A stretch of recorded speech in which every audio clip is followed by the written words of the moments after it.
प्रथम विश्व युद्ध कब हुआ था? से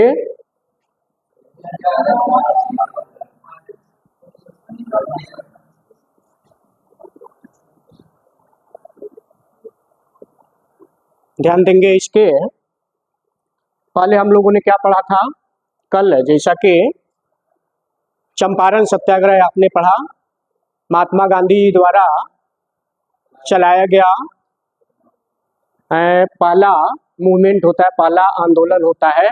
और उसके बाद आपकी जो टॉपिक उसमें दूसरा जो पॉइंट आता है रॉलेट एक्ट, या कहीं कहीं रॉलेट एक्ट आता है, या ये जो एक्ट है या क्या है, एक अधिनियम है, एक्ट है।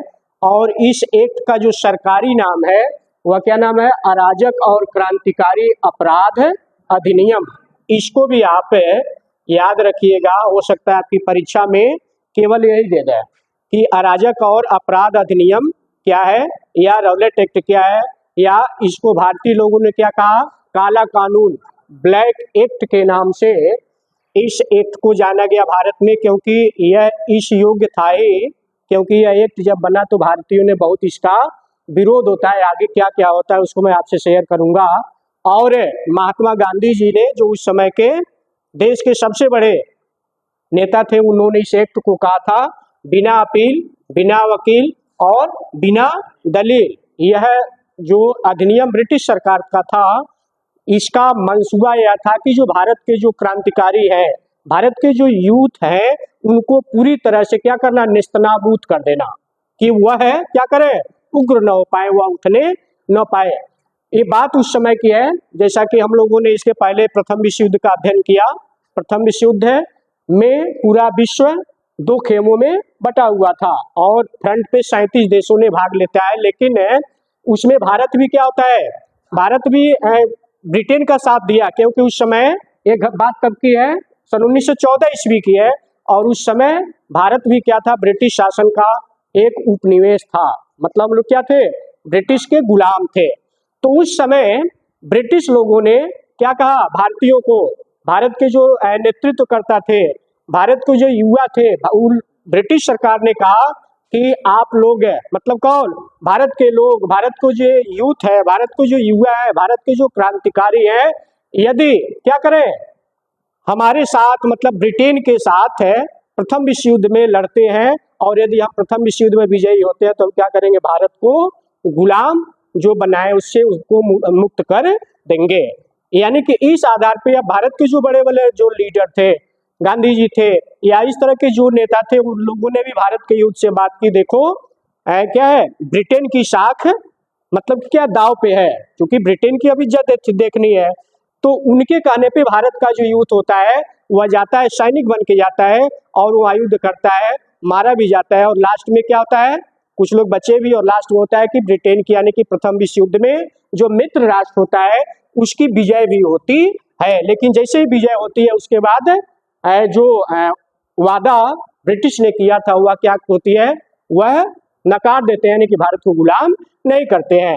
ये बात यहाँ से उठती है। और इसके बाद क्या होता है, पूरा भारत का जो यूथ होता है, पूरे भारत के जो नागरिक होते हैं, भारत के जो लोग होते हैं, भारत के जो लीडर्स होते हैं, सब क्या फिर आक्राशित होते हैं, आक्रोशित होते हैं, और जगह जगह आंदोलन की घटनाएं अब तेजी से बढ़ने लगती है। ब्रिटिश को इसकी सूचना मिलती है, और ब्रिटिश लोग कहते हैं कि छोटी चिंगारी जो अभी उठ रही है, हो सकता है यह क्या है, एक न एक दिन क्रांति का रूप ले ले, जैसे कि सन 1857 की क्रांति हुई थी। और इस आधार पे ब्रिटिश लोगों ने क्या किया, भारत के जो यूथ है, भारत के जो युवा है, भारत के जो क्रांतिकारी, उनको दबाने के लिए, उनके मनोबल को दबाने के लिए क्या किया, इस एक्ट का उन्होंने निर्माण किया है, यानी कि जिसको हम लोग अराजक और क्रांतिकारी अपराध अधिनियम 1919 के नाम से जानते हैं, यह इसका सरकारी नाम है। और इसका रॉलेट एक्ट, रॉलेट एक्ट नाम पड़ा, उस समय ब्रिटिश के एक न्यायाधीश थे सर सिडनी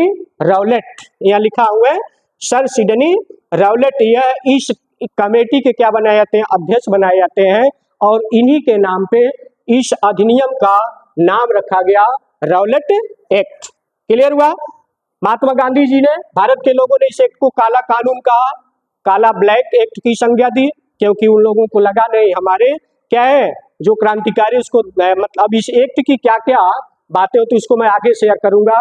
महात्मा गांधी जी ने इस कानून को क्या कहा, बिना अपील, बिना वकील और बिना दलील। जैसे क्या होता है, अब इस एक्ट की सबसे जो बड़ी बातें थी वो सुन लीजिए।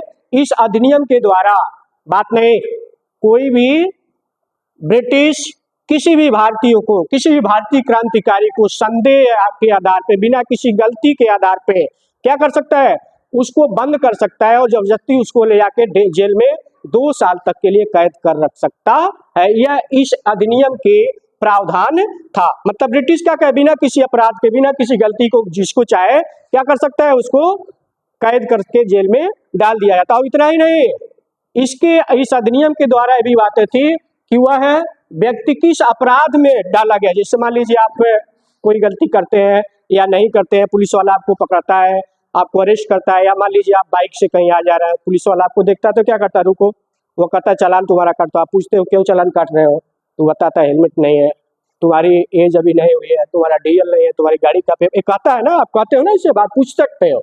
लेकिन उस समय क्या था, इस एक्ट के द्वारा किसी को भी पूछने का अधिकार नहीं था। जो बंदी प्रत्यक्षीकरण है, आगे जो नागरिकों के जो मौलिक अधिकार की संज्ञा में आती है वो चीजें नहीं था। उसको किस जेल में बंद किया गया ये भी किसी को जानकारी करने का अधिकार नहीं था। किस अपराध में उसको बंद किया गया, मतलब किसी भी प्रकार की जानकारी साझा करना मना था। इस आधार पे भारत मतलब है कि नहीं भाई, बुरी चीजें बिना हम गलती न करें हमको जबरदस्ती जेल में डाला जा रहा है। और उतना ही नहीं, उसको जानने और पूछने का तो अधिकार है ना। किस हमारे जो परिजन है भाई, हम हमारे घर का लड़का गया है, उसको जेल में लाख बंद किए हो, अब उसके जो घर के अभिभावक है, जो गार्जियन है, वो परेशान होंगे कि नहीं होंगे, तो कहाँ जाएंगे भाई, जानेंगे तभी तो वहां जाएंगे। लेकिन इस प्रकार की किसी भी प्रकार की कोई जानकारी देने से मना किया गया था इस एक्ट के तहत। और इसी आधार पे गांधी जी ने, महात्मा गांधी जी ने इस एक्ट को बिना अपील, यानी कि आप किसी प्रकार की अपील नहीं कर सकते हो, बिना दलील आपकी किसी भी बातों को क्या किया जाएगा, सुना नहीं जाएगा। आप क्या कर रहे हो, क्या सुन रहे हो, किसी प्रकार से कोई मतलब नहीं है। और बिना वकील, होता है ना कि हम वकील का मदद लेते हैं, आप किसी प्रकार के किसी भी वकील को भी इस अधिनियम के द्वारा नहीं रख सकते हो। बात क्लियर हुआ। इस आधार पे भारत में भी क्या होता है, अब जगह जगह विरोध प्रदर्शन होने लगता है कि इस प्रकार के ब्रिटिश ने भारत के साथ इस तरह का व्यवहार किया। आपने प्रथम विश्व युद्ध में कहा था कि यदि हम आप लोग हमारे साथ दो, हमारा ब्रिटिश, हमारा जो देश है वह साख पे लगाए, दाव पे लगाए, ऐसे कंडीशन में आप हमारी मदद कीजिए। मैंने, हमारे जो युद्ध थे, भारत के जो सैनिक थे, भारत के जो क्रांतिकारी थे, उन्होंने आपके कहने पे प्रथम विश्व युद्ध में गए, वहां शहीद भी हुए, और जब आप विजयी भी हुए तो भारत को आप क्या कर रहे हैं, मुक्त नहीं कर रहे हैं। इस आधार पे, और दूसरा आपने इस प्रकार के जो अधिनियम बनाए हैं जिनमें निरपराध है, बिना किसी को भी, बिना किसी गलती के आप जबरदस्ती जेल में बंद करेंगे, उसको 2 साल तक जेल में कैद रखेंगे। इस आधार पे फिर क्या होता है, भारत का जो युवा है, भारत के जो क्रांतिकारी थे, फिर उग्र होते हैं और जगह जगह धरना, विरोध प्रदर्शन करना प्रारंभ करते हैं। और इसी के एवज में, इसी कानून के तहत भारत के जो 2 क्रांतिकारी होते हैं, बड़े स्तर के क्रांतिकारी होते हैं, डॉक्टर सत्यपाल और सैफुद्दीन किचलू का नाम आपने सुना होगा, जो आगे चल के इसके बाद एक बहुत ही बड़ा नरसंहार होता है 13 अप्रैल सन 1919 ईस्वी को, बैसाखी के दिन जलियांवाला बाग हत्या कांड। वह इन्हीं भारत के जो 2 क्रांतिकारी होते हैं, डॉक्टर सत्यपाल और सैफुद्दीन किचलू, ये नाम आप याद रखिएगा, बार बार पूछता है, को इस एक्ट के तहत गिरफ्तार किया जाता है। और ये तो रहा, फिर क्या रहा, रौलट एक्ट, काला कानून या अराजक और क्रांतिकारी अपराध अधिनियम, इसको बनाया गया था 1919 ईस्वी में। किसके नेतृत्व में बना, सर सिडनी रौलट क्या होते हैं, यह ब्रिटेन के एक न्यायाधीश होते हैं, इनकी अध्यक्षता में इस एक्ट का गठन किया जाता है।